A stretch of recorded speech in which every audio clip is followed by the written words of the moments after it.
anxious for the end of this program. Dignitaries on the dais, and all of you have come to participate in today's memorial talk and listen about Dr. Rao. I'm one of his students. I feel very proud to say that. My name is Sandhya Rani. I belong to 1987 batch of Indian Postal Services. I've just retired a year ago. I'm settled back in Hyderabad. I won't allow this opportunity to go away, and I thought, let me share a few of my reflections about Dr. Rao. In fact, my journey has been with the desire to join civil services and to first get into Rao study circle ever since I completed my school final. My uncle earlier was Dr. Rao's student who retired from the police, and several others in the family also, and many of my friends. So it was a natural path for me to join and reach 11 Haley Road, New Delhi, where Dr. Rao Study Circle was working. In fact, I'm amazed at the memory, phenomenal memory of Anjaney Reddy sir in really giving such a perfect pen picture of Dr. Rao. Sir, you have really recalled and presented Dr. Rao's persona so beautifully. I could kind of relate to everything that you were saying about him. And just a couple of things that you missed, I just thought I should tell you. Dr. Rao used to famously say, I take tea, not tilk. I don't know if you remember. So you say, in Indian homes, in Indian offices, they serve you milk with a little bit of tea. And that's why he used to call it tilk. But he used to say, tea has to be drunk like tea. In fact, Vivek Garu, you really touched a raw nerve in my thoughts about writing practices. I used to be an aspirant PhD student when I left Central University.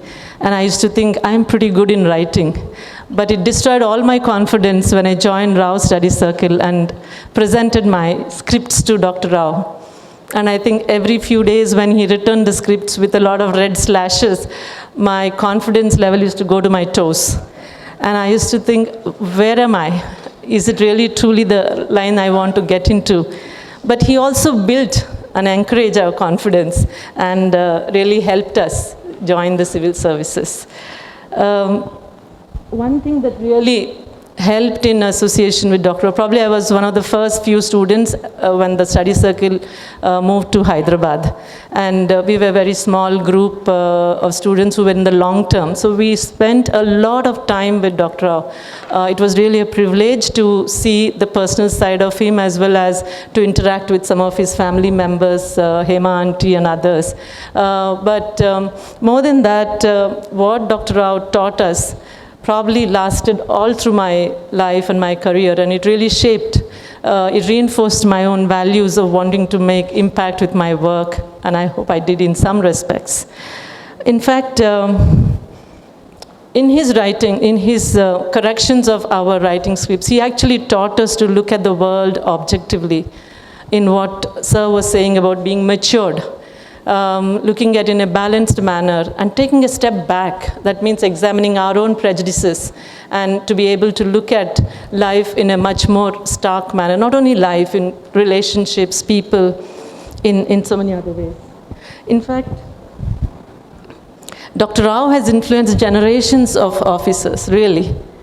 But surprisingly, he never ever dropped a name in any of our classes. This was we joined almost 20, 25 years after he started the study circle. Definitely, I'm sure many of his own mentees have become secretaries and senior officers, but I do not recall in those 2 years or 2.5 years I was with the study circle, he ever mentioning or dropping a name saying, I know so-and-so secretary. So-and-so secretary I taught or I coached or I mentored.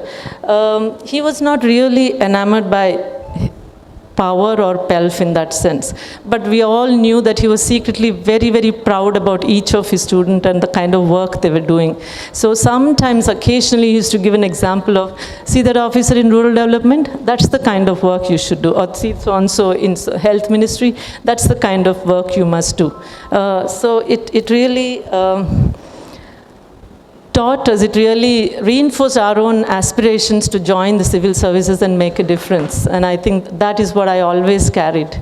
Strangely, as I think T.S. Eliot, the poet, was saying, after eons of journeying, we'll come back to where we started. I stay now 5 minutes away from Dr. Rao's study circle. And almost every time I pass that, and I keep thinking, this is where my journey started. And I'm really very grateful for the wonderful time and for the association with Dr. Rao and for what he taught us and what he showed us in that sense. And I'm always grateful for the friends I made and for the values that I learned from Dr. Rao. Thank you very much for giving me this opportunity, and I'm sorry that I've held up the next program to kind of come in. I was too tempted to share my thoughts. Thank you so much. Thank you, ma'am.